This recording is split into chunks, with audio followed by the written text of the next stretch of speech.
Hi. You good? Mm-hmm. You sure you're rolling? We're rolling. Okay, so let's just look at this. Let's look at this profile. You know, it's all smoothed out because I just used a shovel. So, from the look of it here, you know, we've got a very thin O horizon, and then we've got our AP horizon here. This was a field, so it was tilled. So, you know, lost a lot of its structure. I could be convinced that we're looking at a very thin E horizon here. You see that light? Mm-hmm. So it's light, but it's before you pick up the iron down here. But it looks like it's also been tilled into the AP horizon. So I think you're just kind of gonna pick up some globs of E, right? It's gonna be a little discontinuous, and then you clearly start picking up the iron and manganese oxide rich layers down below, right? Mm-hmm. Okay, so now let's look at some of the features here. So first I'm just going to take some samples and we're going to get them baking in hydrogen peroxide. So I'm just going to pop out a few cups here.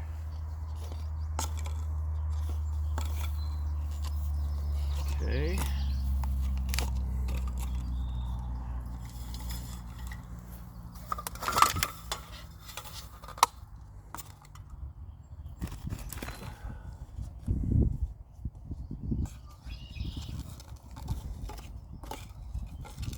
Okay.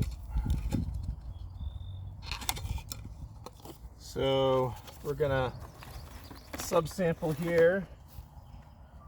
So I'm gonna get this surface O layer, very thin.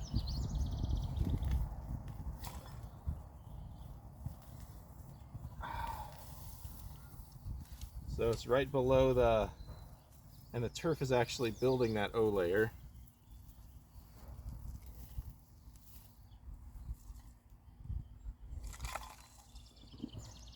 Okay.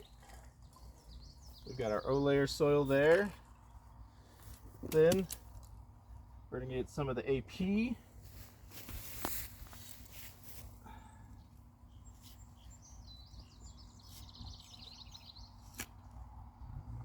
Okay.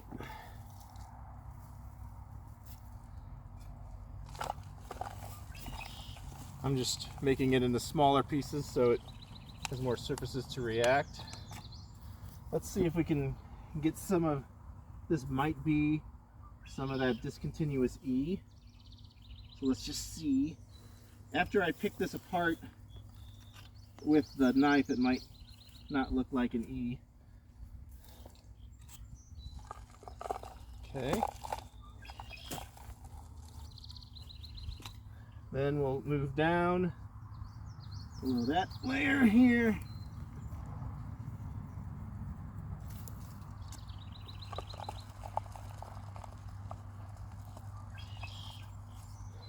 And I'm just going to keep moving. This is all bees here. I'm just going to move further down in the unit.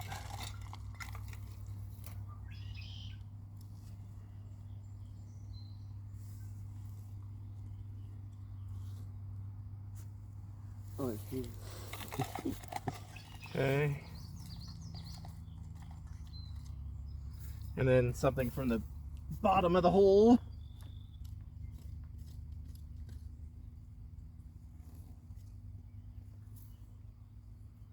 Rock. Non-scripted.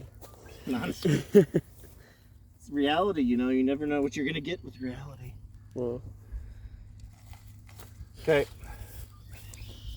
So I'm going to put this now very warm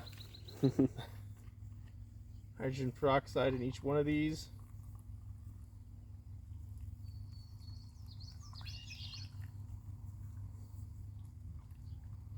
So remember, this is the surface here.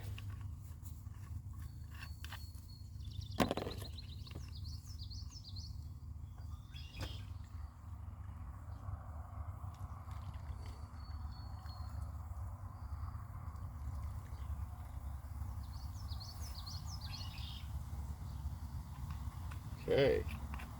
That's exciting. Woo!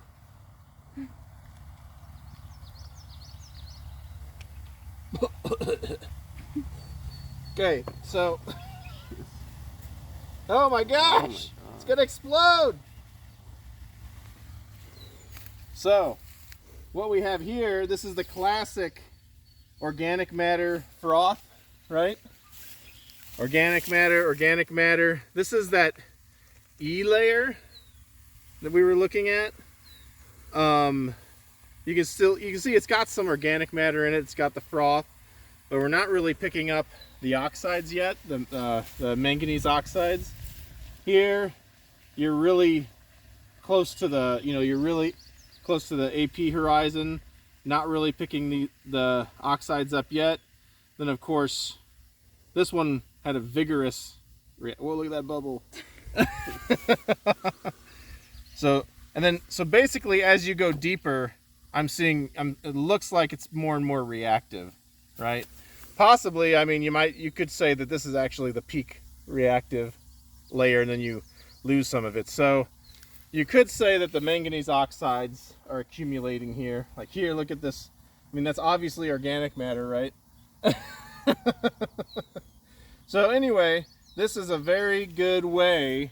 You line up your cups and you take your samples and you can actually break out horizons, especially when you're talking about B horizons and E horizons. So this could be, the fact that this glass here didn't really react very much could be that this was eluviated, right? It was leached out. And then, of course, you've got your zone of accumulation here. This one reacted very strongly. So you've got your zone of accumulation here. You might be able to break out your B horizons depending on how much manganese oxides you have. Is this making sense, folks? Mm-hmm.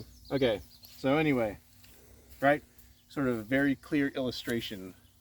So this is what is it called? A Haskins? Soil? Oh, the soil type? Yeah. Something like that. So it's full of concentrations and little concentrations and depletions. Right? So you can see those little gray specks, and the little red specks. And then as you go deeper, let me see here. As you go deeper, you start to pick up black specks. So you've got manganese oxides in there as well. And here you've got some clay films, right? So this is a second line of evidence, right?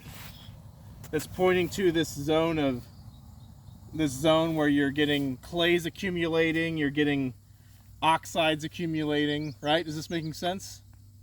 Okay. And this is also where you're starting to pick up your structure, right? This is sort of blocky, angular, right? Mm-hmm. Falls apart into these angular blocks. So you're actually seeing with your naked eye what you're picking up with the hydrogen peroxide test. And let's see here. And you're even, so if you look at, there's a red speck here, for example. These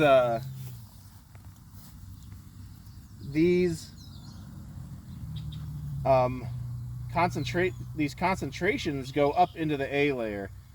And so I'm guessing that when this was tilled, right, everything, you would have seen these segregate out by depth, but since it's all tilled, they're all mixed around.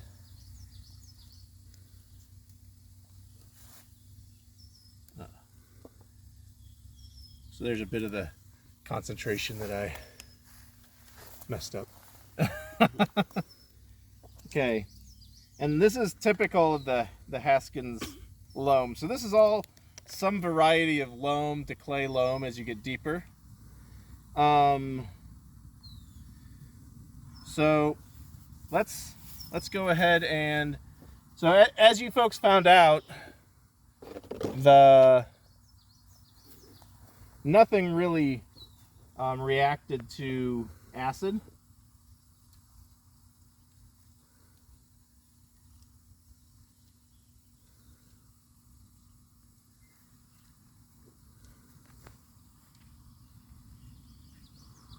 I'm getting a little bit of vapor,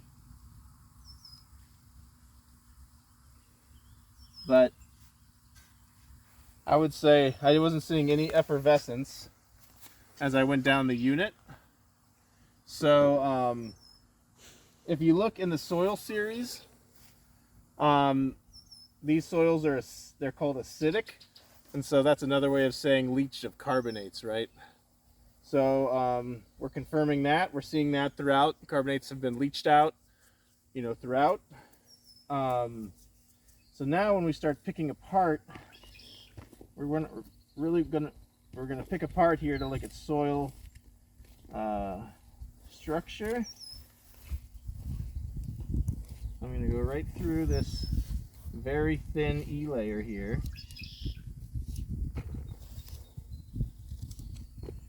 And again, this E layer would be easy to miss.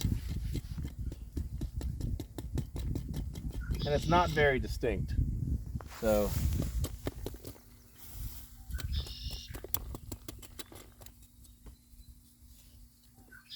okay, we're picking up that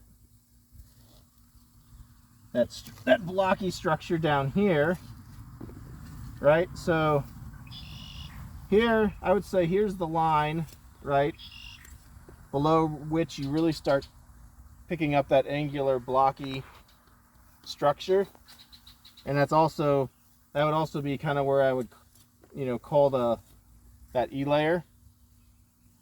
So you're not seeing that structure as strongly defined here.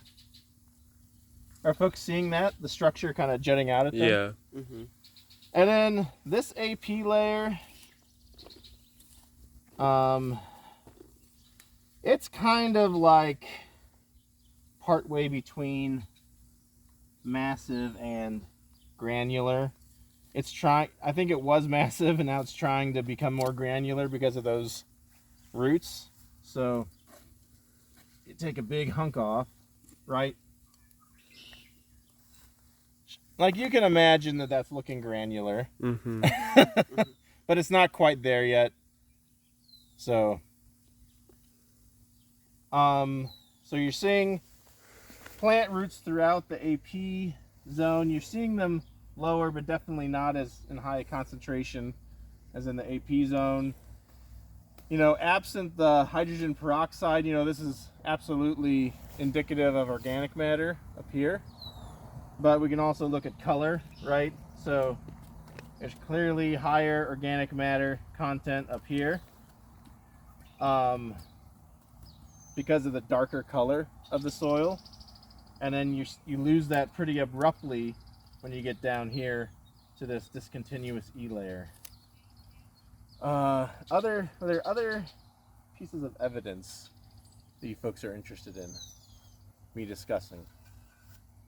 So soil, like texture by feel, most of you folks are pretty good with texture by feel, so I don't think we need to go over that too much here.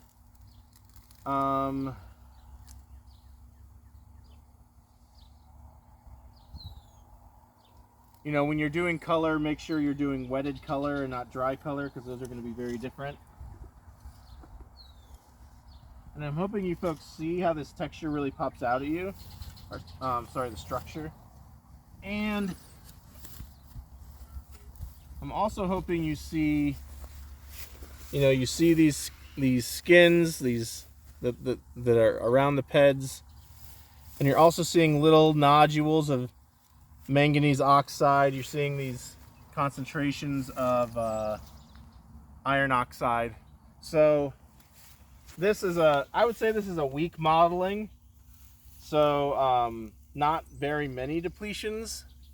So this tells me that overall, so sometimes you can get seasonal inundation, but overall this stays pretty well oxygenated. Is that making sense? Mm-hmm. If I were seeing more prominent modeling and depletions, I would say okay, we're dealing with something that's waterlogged a longer part of the year. But I think once water can infiltrate down, I think you're not ending up with inundation during long parts of the year. Cool. All right, so I think this is a pretty interesting section. And I think if you were to get down further, I think you'd start to see more modeling. And so in summary, you've got your thin O layer, you've got your AP, you've got your discontinuous E layer, E horizon, and then you've probably got a couple different B layers here. And those probably split out more about where the iron oxides and the manganese oxides are concentrating. So probably in these two different B horizons, you're going to notice some different concentrations of clay skins and things like that. And you're seeing some small sort of pea-sized gravel up to full gravel size. Some of the pieces that I throw out. And I'm not, for the section that we're seeing here, I'm not seeing a huge difference in gravel percentage as we go. So yeah, I think that's hitting everything. There's organic matter root channels, right? So you're seeing the organic matter make its way down through these root channels. Like here's one coming across right here, right? So there you go. That's it, and that's all.